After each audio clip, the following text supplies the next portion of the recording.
Ha llegado el momento de escuchar la palabra de Dios. Un potente mensaje extraído de las Sagradas Escrituras. En la voz del pastor Carlos Hoyos. Vamos entonces a leer el capítulo 6 del libro de Proverbios.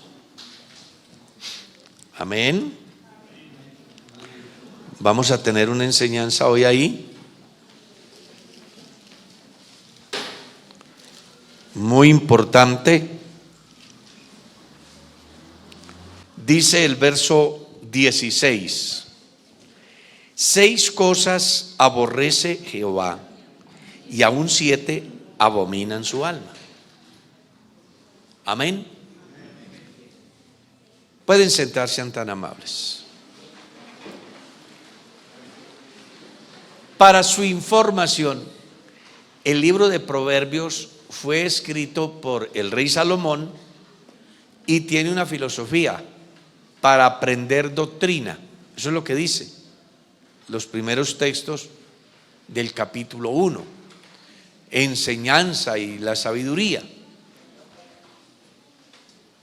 Y el sabio hace un análisis acerca de lo que a Dios le desagrada y dice: hay 6 cosas que aborrece Jehová y aún 7 abominan su alma. Y comienza a describirlas. ¿Cuál es la primera? Los ojos, ¿qué? Altivos. ¿Qué es una persona de ojos altivos? Cuando mira a los demás con menosprecio.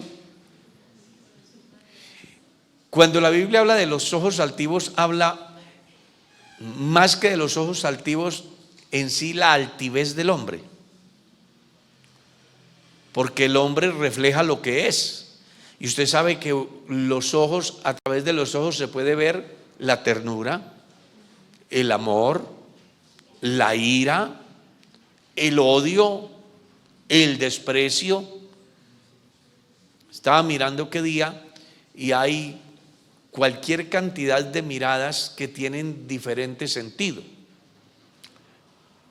Pero cuando la Biblia habla de los ojos altivos, habla de ese hombre que es soberbio, que menosprecia a Dios y a sus semejantes, que los cree como inferiores, que los mira por encima. No sé si ustedes habrán visto eso alguna vez en la iglesia.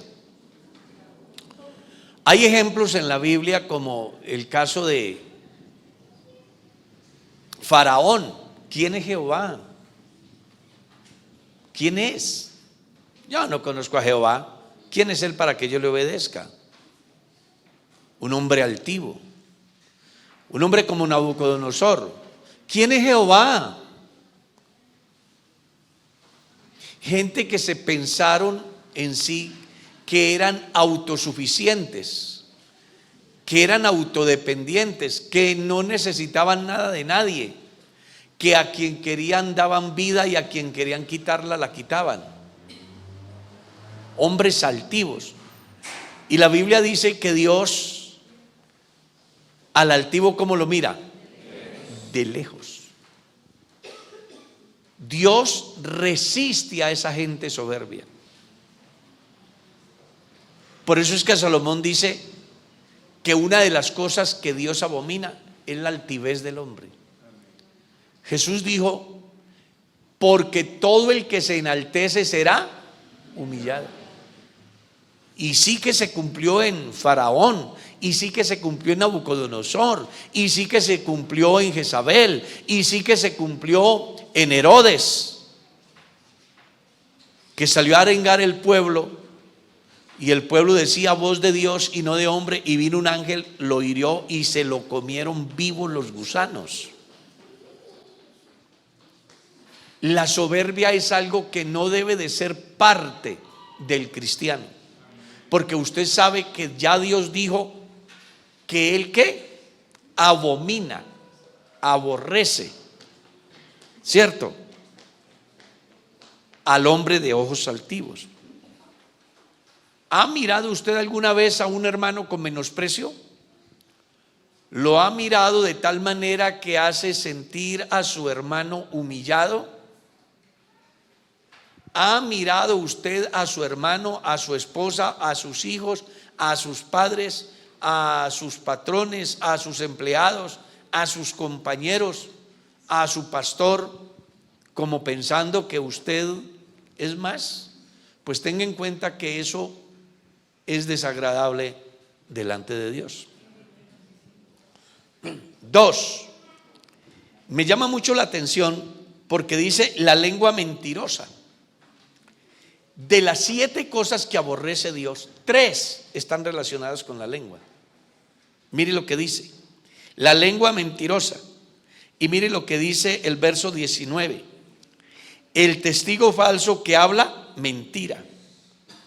¿Y qué sigue diciendo? Y siembra discordia entre hermanos. 3 de las cosas que abomina Dios están relacionadas con la lengua. Santiago dice de una manera muy interesante en el capítulo 3, si quiere léanlo, es importante. Estamos en el culto de ¿qué? De oración y ¿qué? Y enseñanza bíblica. En el capítulo 3 ustedes pueden leer desde el verso 1 hasta el verso 12. Ahí ustedes van a encontrar lo delicado que es el no saber manejar la lengua. Entiéndase que cuando hablamos de la lengua estamos hablando de un órgano que es muy pequeño, un miembro, perdón, que es muy pequeño, pero según dice Santiago, está inflamado. Dice que así como una nave es guiada por un pequeño timón, así también la lengua puede prender un grande fuego. Dice que el hombre que controla la lengua es varón perfecto, capaz de dominar todo su cuerpo. Por eso es que está escrito que el que mucho habla, mucho yerra. Y hay un problema muy serio, y es que nosotros somos muy fáciles para hablar. Por eso era que el mismo Santiago decía: todo hombre sea pronto para oír y ¿qué? Tardo para hablar. Porque casi siempre decimos lo que no debemos decir.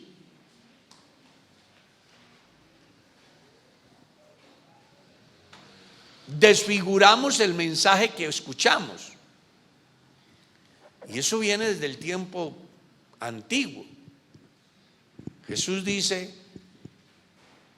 cuando Pedro le pregunta: Señor, ¿y este qué? Y él dijo: si yo quiero que él quede que a ti, sígueme tú. ¿Y cuál fue el comentario que salió a partir de ese momento? Que Jesús había dicho que Juan ¿qué?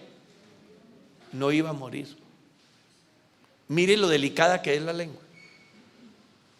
¿Cómo uno puede hablar lo que en sí no es? Hay un jueguito por ahí de que se reúnen un grupo de 20 o más hermanos y yo le digo: repite esta palabra. La gallina se comió el cachito, y cuando va al número 50, la gallina se ha tragado el novillo. La lengua es cosa seria. Las 2 guerras mundiales que se han dado en el mundo han sido por causa de la lengua, por la forma como se habla. Usted puede dañar a mucha gente con la lengua. Por eso uno, antes de hablar, debe de pensar lo que va a hablar, a fin de que no resulte diciendo lo que no es o haciendo un daño que a lo mejor no haya manera de repararlo. Dicen que Alguien colocó el ejemplo por ahí, que cuando a alguien se le quita la honra, es como cuando a alguien se le ocurre quitarle las plumas a una gallina y enseguida tratar de volverlas a poner. Así es cuando se le daña la imagen a alguien. Por eso algunas veces ustedes me han escuchado aquí decir: ¿quién es más pecador? ¿El hermano que cometió un adulterio o una fornicación, o el hermano que vive murmurando del hermano que fracasó? ¿Cuál de los dos es más pecador?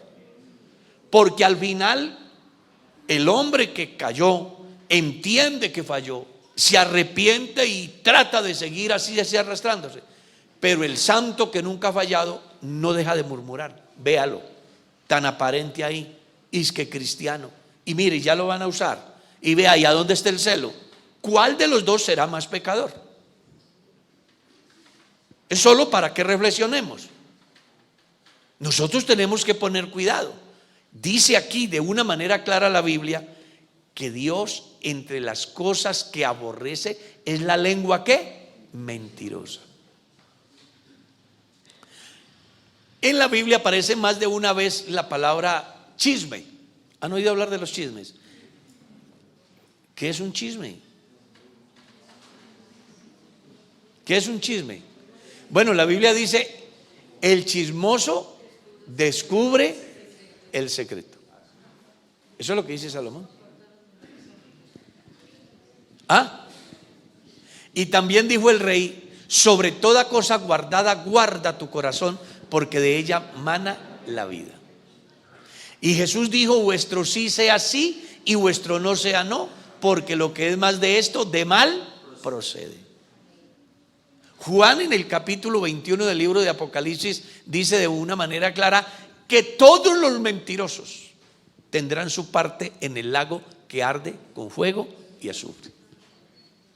Así que no hay mentiritas blancas, ni mentiritas necesarias, ni mentiritas no perjudiciales. La Biblia dice que el mentiroso es hijo del padre de mentira. Y mis abuelos decían: el que miente, roba. Así que uno sí debe de poner cuidado. Y en la iglesia es muy posible que se manejen las mentiras y no nos parezca grave. Por ejemplo, ¿alguna vez a usted le han preguntado: venga hermano, no lo vi el domingo en la escuela dominical? Entonces usted dice: hermano, es que tenía tanto que hacer. Dice usted, por salir rápido. Pero le pasa lo que le pasó a un amigo mío. Un domingo le dijo al diácono que hiciera el culto y la enseñanza, y se quedó en la casa porque ese día jugaba la selección Colombia. Entonces el diácono dijo que su pastor no podía bajar porque estaba muy enfermo. Y una hermana de esas piadosas que hay, que aman a su pastor, dijo: ¿cómo así que mi pastor está enfermo? Se arrancó a ver al pastor qué le pasaba. Y había un hermano en la puerta y no la quería dejar pasar. Y ella dijo: no, es que mi pastor está muy enfermo, voy a ir a saludarlo. Cuando subió, Colombia había hecho un gol y el pastor estaba gritando: gol de Colombia. Pero habían dicho que estaba ¿qué? Hermano, ¿cuántas veces nosotros decimos: no fuimos por X, Y o Z, y era por vernos el partidito de Millonarios? ¿Sí? O por hacer otra cosa. Nosotros debemos de ser sinceros. No es un pecado que usted se vea un partido. No le dé pena decir: no vine porque me quedé viendo el partido. Es mejor que diga la verdad. No diga mentiras. Sea sincero. ¿Para qué vamos a decir mentiras si la gran verdad? ¿Cómo es que dice? Mi esposa dice por ahí una frase: que cae más fácil el mentiroso que un cojo, algo así. Entonces no hay necesidad, digamos la verdad, hablad verdad cada uno con su hermano. Diga la verdad. Si usted asume un compromiso y no lo puede cumplir, no le dé pena acercarse al hermano y decirle la verdad. Perdone el término, no lo engañe más. Dígale la verdad. Ve, hermano, yo asumí un compromiso, quedé darle a usted la plática este domingo, pero la verdad no tengo cómo pagarle hoy. Pero no le diga, hermano, mañana por la tarde. Y el hermano va por la tarde, hermano, qué pena, ¿será que me espera hasta mañana? Y sigue diciendo mentiras. No, acuérdese que la mentira es pecado. Acuérdese que eso lo aborrece ¿quién? Dios.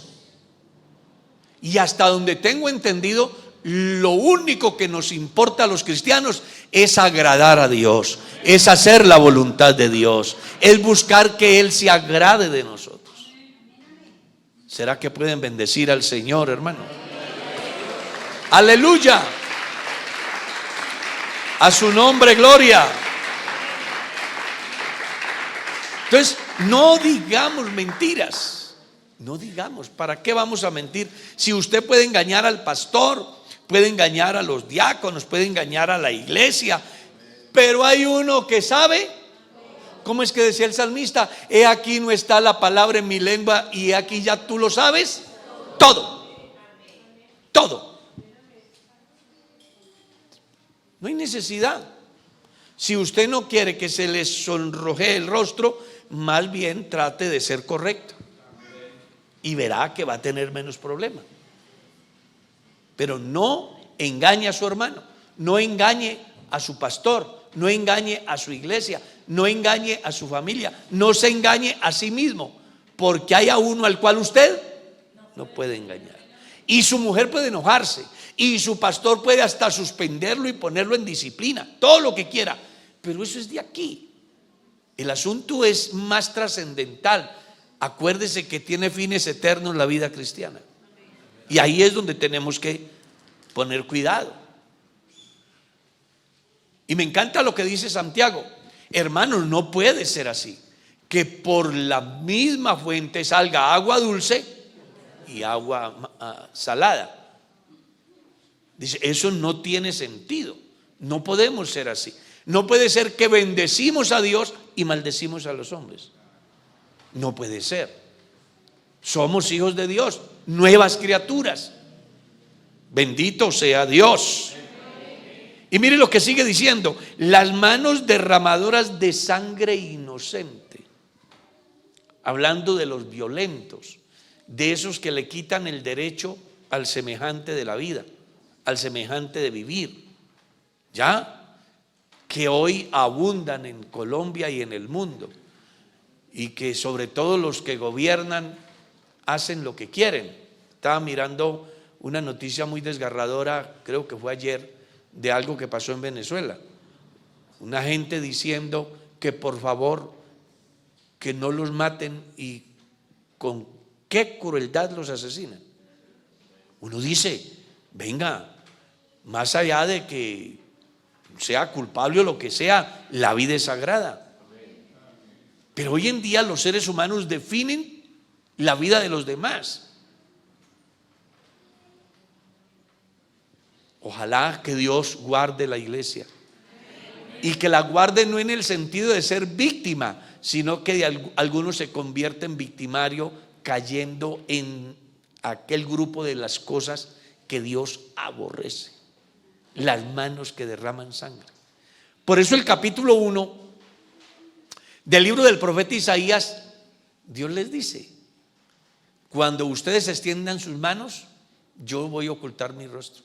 Cuando multipliquen la oración, yo no voy a oír, porque manchadas están de sangre vuestras manos. Lavaos, limpiaos, dejad lo malo de vuestras obras, aprended a hacer el bien, restituid al huérfano, amparad a la viuda. Venga y estemos a cuenta. Que si sus pecados fueren como la grana, como la nieve, serán emblanquecidos. Si fueren rojos como el carmesí, vendrán a ser como blanca lana.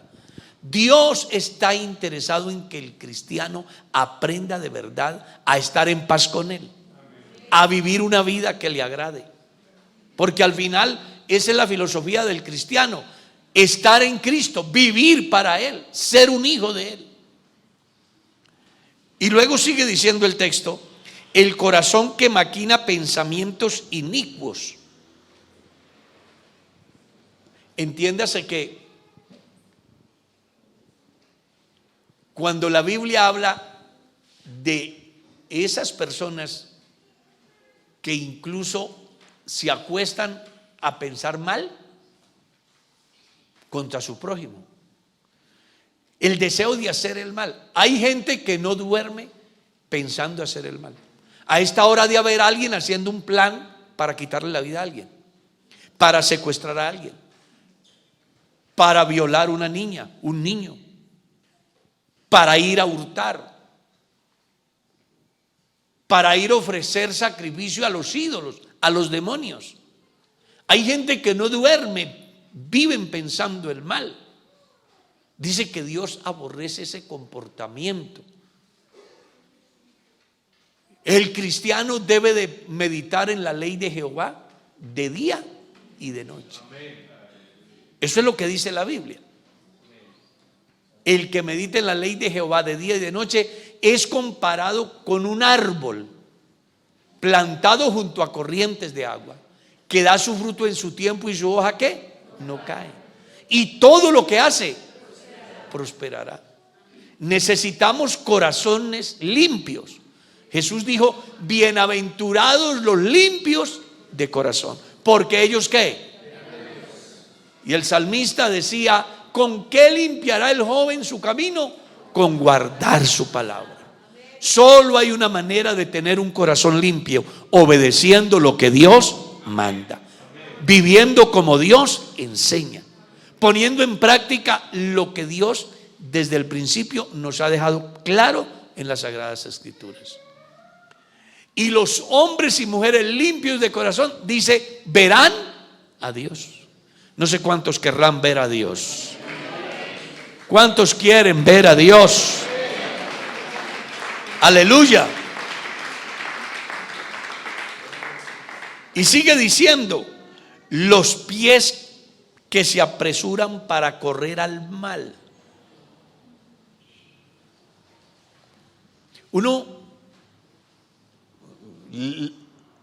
A mí me ha llamado la atención de escuchar a personas que dicen: ¿cuándo será el domingo? ¿Y para qué? Para ir a aquello, a hacer esto. Pero no pasa por su mente la palabra dar gracias a Dios, ir a la iglesia, entonar una canción, elevar una oración, humillarme delante de Dios.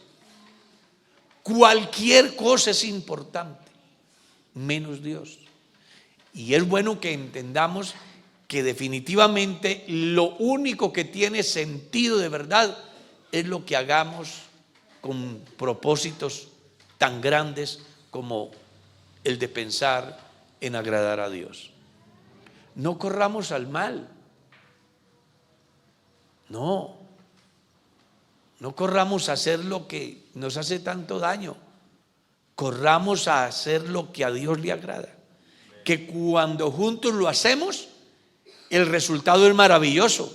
La bendición de Dios es abundante en todos los campos. Dejemos de correr tanto para lo malo. Dejemos de correr tanto para lo perecedero. Dejemos de correr tanto para lo que reemplaza a Dios. Porque acuérdese que el pecado no consiste en hacer lo malo solamente. Consiste en que yo, sabiendo hacer lo bueno, no lo haga. Si usted sabe cómo se agrada a Dios y no lo hace, usted está corriendo al mal. Y debe de ponerle cuidado. Por eso era que Pablo en la carta a los tesalonicenses decía: el Dios de paz os santifique por completo en todo vuestro ser, espíritu, alma y cuerpo. Y Pablo, escribiendo a los Corintios, decía: teniendo unas promesas tan grandes como la de ser hijos de Dios, limpiémonos de toda contaminación de carne y de espíritu, perfeccionando la santidad en el temor de Dios.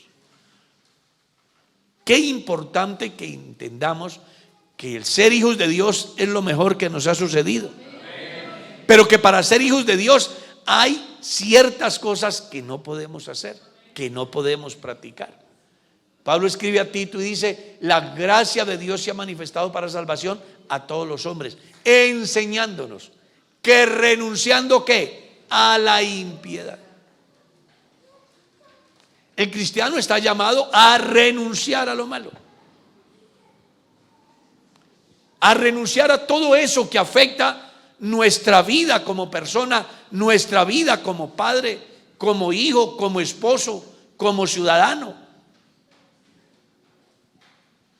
A renunciar a aquellas cosas que nos afecta nuestra comunión con Dios. Porque la gran verdad, cualquier cosa puede faltar, pero en la vida de un cristiano no puede faltar la presencia de Dios. Dios es la necesidad mayor.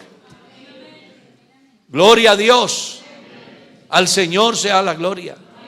Y necesitamos predicar y generar conciencia en estas áreas, porque la gran verdad nos gusta.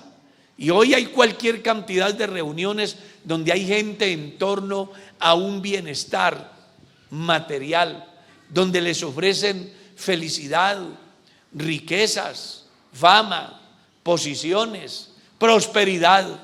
Pero hay un mensaje que nos confronta y es el mensaje de Dios. Acuérdese que cuando a usted le prediquen todo lo que a usted le gusta y lo que estimula su comportamiento, tenga cuidado, porque algo está pasando. Dios quiere decirte la verdad y decirnos la verdad, y solo por una razón: porque nos ama. Y Dios sabe que usted y yo somos vendidos al pecado, sabe nuestras flaquezas, sabe los grandes riesgos que corremos a cada día, sabe cuántas veces vayamos. Y cuando nos paramos frente a su palabra, venimos a oír su palabra, es muy posible que nos coja y nos sacuda y nos dé contra la pared para que reaccionemos y nos demos cuenta que tenemos que cambiar de actitud, porque al final de todo Él nos ha llamado con fines eternos. A Él sea la gloria.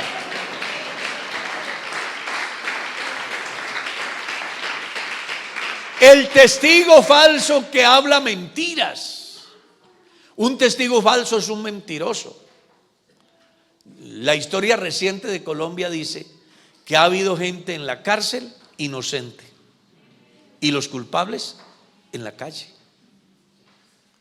Que la misma fiscalía ha comprado testigos falsos para acusar a personas que no tienen nada que ver.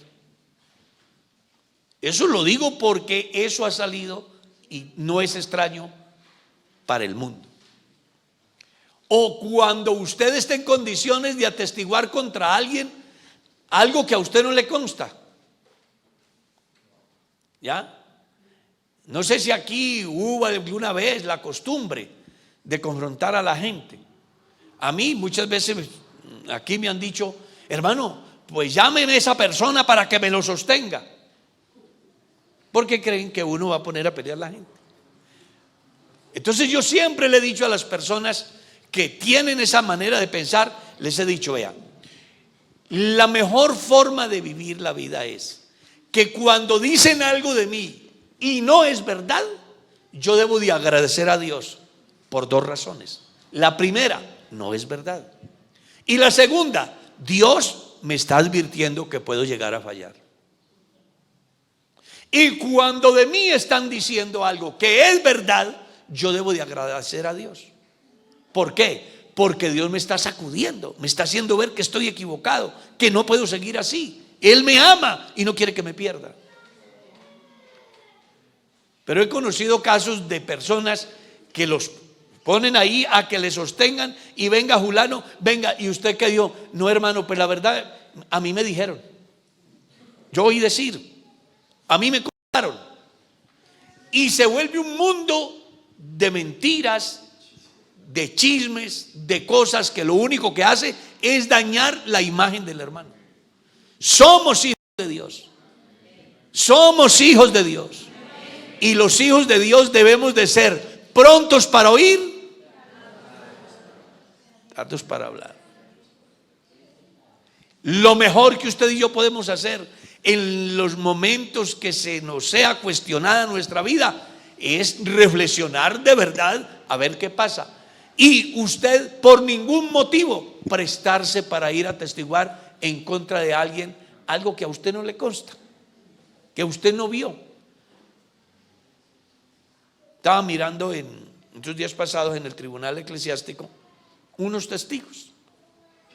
Entonces yo los llamé porque teníamos que dar un veredicto acerca de una persona. Entonces llamo a la persona y me dice: hermano, sí, ella me contaba, ella me decía. Llamamos al otro: sí, nosotros escuchábamos y por lo que se veía ella sí estaba muy afligida.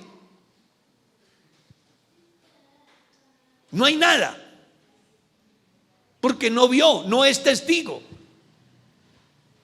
Pero a través de ese argumento pretender dañar al otro. Qué bueno que nosotros solamente hablemos lo que nos conste.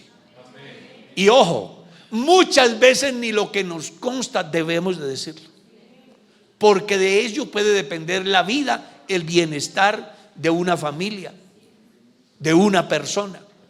Más bien sentarnos con la persona, generar conciencia, si hay que amonestar, amonestar, y si hay que interceder por él, interceder, pero buscar que Dios, que sabe todo, que conoce todo, sea el que haga la obra en la persona de tal manera que se restaure.